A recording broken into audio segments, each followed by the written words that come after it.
Hello, I'm Austin Patterson, and today I will be narrating the short story Rose Garden by B.A. McHallam.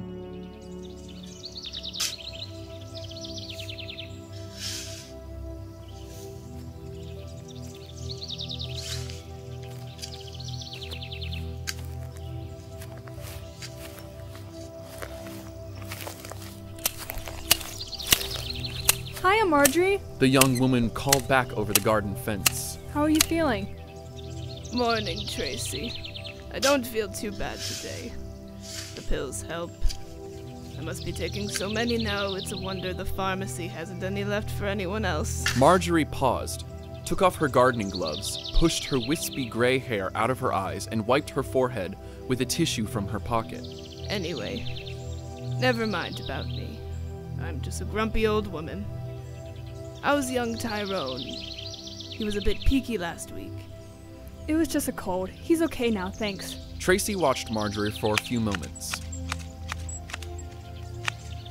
I love watching you prune those rose trees. You're so gentle and loving. It's as if... I don't know. If it's a person you're caring for. The two women chatted for a few more minutes until Tracy heard the noise of squeals and yells from her kitchen. Kids! She yelled before dashing off towards her open back door. Marjorie continued with her gardening, humming quietly to herself as she sprayed the shrubs with a fungicide to stop the black spot disease from destroying the leaves, and then she put more fertilizer around the base of the tree. She stood up slowly from her bent-over position, wincing as the pain in her back reminded her she was almost 80 years old. She looked round at her pristine garden and knew it would not remain in that condition for very much longer. She shook her head sadly, thinking that in a few months' time all her hard work would be destroyed. Soon she would be dead. The doctors had given her just a few weeks to live when they had diagnosed a brain tumor.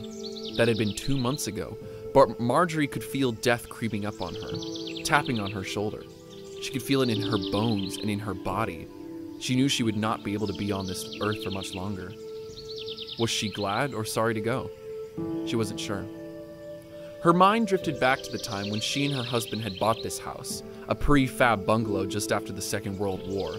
Many of her neighbors had converted their drowsy, dated homes into brick-built structures, but Marjorie had refused to go down that route.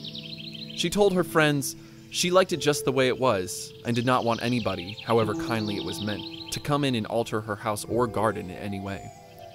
Apart from the changing wallpaper and carpets every few years, the only alteration to the house had been the addition of a pond that Marjorie had dug at the bottom of the garden. Then, after a few years, she had become fed up of cleaning out leaves in autumn and frogs in spring, and she had filled it in again to make the area into a rose garden. She remembered how the first few trees she planted had not lasted more than a few years. Then, one afternoon, as she glanced through a garden catalog, she noticed a rose tree with the same name as her husband, Graham Thomas.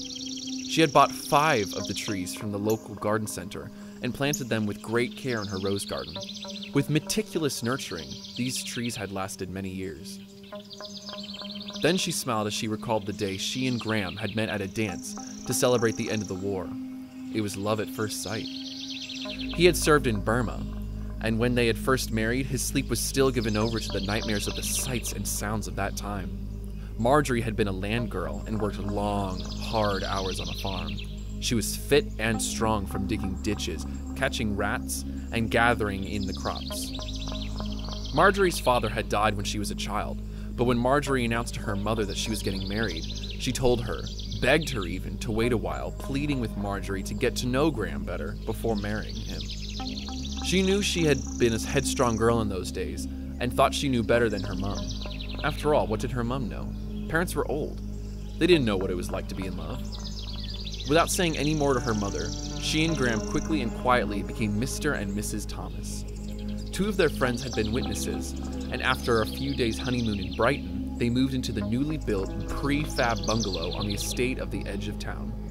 Graham got a job with the gas board, and Marjorie became a secretary for a firm of solicitors. By 1955, Graham had lost his job and spent his days drinking and betting on the horses. He had soon gambled his way through Marjorie's inheritance from her mother. They had occasional rows during their marriage, almost from the start. After Graham lost his job, those rows had escalated and became almost non-stop sniping and yelling. Then one day, Graham went out of the house and never came back. Marjorie had reported him missing to the police, but they said there was not much they could do.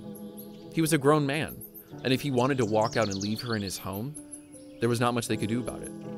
It was his choice. They even implied it was her fault, because they told her if she had not nagged him as much, he would not have left. Many years have passed since that day.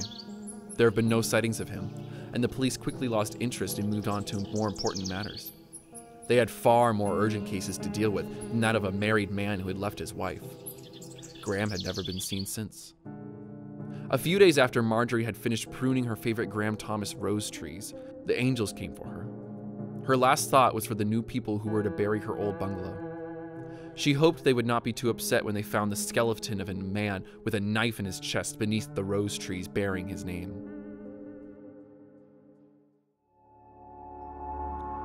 I hope you have enjoyed Rose Garden by B.A. McHallam. A big thanks to Ali Reardon and Kyra Conkright for lending their voices. This is Austin Patterson signing off.